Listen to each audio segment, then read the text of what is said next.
À Gitega, au cœur du Burundi, une nouvelle ère commence. La jeunesse burundaise refuse d'attendre. Elle agit, s'organise et décide de prendre part à la construction d'un avenir durable. Bienvenue à la première édition de la El-Koi Burundi 2025, la conférence nationale de la jeunesse pour le climat. Sous le haut patronage du ministère de la Jeunesse, des Sports et de la Culture, l'initiative de la jeunesse pour le climat et le développement, l'IGCD a réuni les forces vives du pays pour écrire une page d'histoire. La Déclaration nationale de la jeunesse burundaise sur le climat, un message fort qui portera la voix des jeunes jusqu'à la COP30 au Brésil. Cette conférence est bien plus qu'un simple rassemblement. C'est un appel à l'action, un cri d'espoir porté par des jeunes conscients que l'avenir leur appartient. La El-Koi Burundi 2025 a débuté ici à Gitega le 29 octobre 2025. La El-Koi a comme devise d'inclure les jeunes dans les politiques climatiques nationales, même internationales. C'est pourquoi nous avons, du début de la El-Koi, élaboré une déclaration nationale de la jeunesse sur le climat qui sera apportée par les jeunes à la COP20 et à la COP30 au Brésil, au Belém. Cette déclaration de la jeunesse contient, je ne dirais pas les revendications, mais les demandes des jeunes par rapport à l'action climatique menée par les jeunes et leur inclusion dans les politiques climatiques nationales.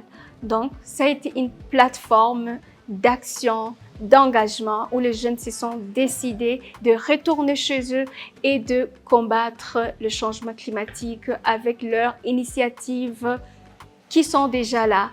Ils ont des initiatives vraiment incroyables. Il y a des jeunes qui recyclent les déchets plastiques, qui en font des pavés. Il y a des jeunes qui sont dans l'agriculture. Il y a des jeunes qui sont dans l'intelligence durable, qui protègent l'environnement. Tout ça, ce sont des projets, des initiatives de jeunes qui ont été exposées aussi ici aujourd'hui. Il y a eu plusieurs organisations de jeunes nationales ont été représentées ici. Et aussi d'autres partenaires de développement des systèmes des Nations Unies qui ont supporté financièrement cette activité, dont nous remercions. Donc, ça a été une plateforme d'action, de parler et de dire ouvertement ce que les jeunes attendent, que ce soit pour le gouvernement, que ce soit pour les organisations des Nations Unies qui supportent le développement des jeunes, même du gouvernement. Et qu'en est-il des jeunes? Qu'est-ce que nous avons à offrir? Nous avons le pouvoir d'action et c'est pourquoi nous sommes ici.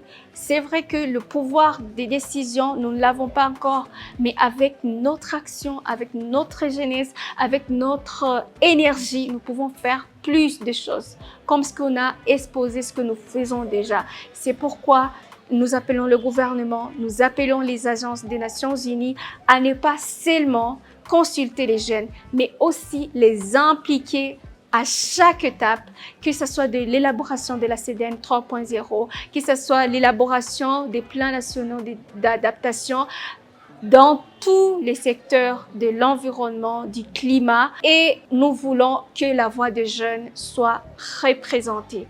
Merci à tous les jeunes qui se sont déplacés pour cette El-Koi. Au-delà du plaidoyer, cette conférence a également été une opportunité d'apprentissage. Elle incarne cette jeunesse qui transforme les défis environnementaux en opportunités durables.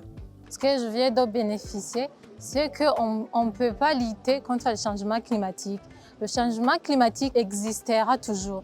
Au lieu de lutter, on peut s'adapter pour réduire les risques et les catastrophes dues au changement climatique.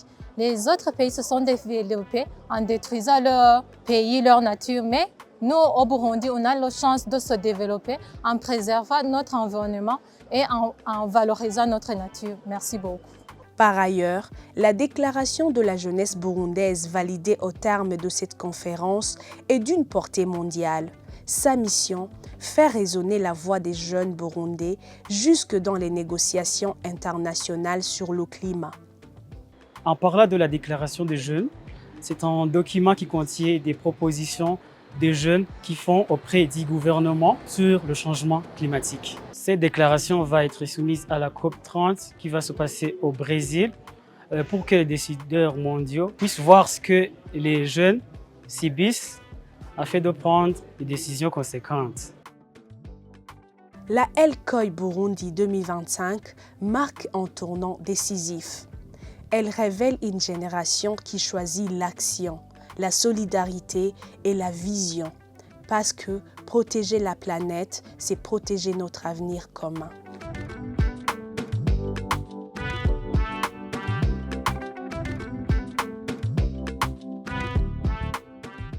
La COP30, le président Lula a souligné que c'était une COP de vérité.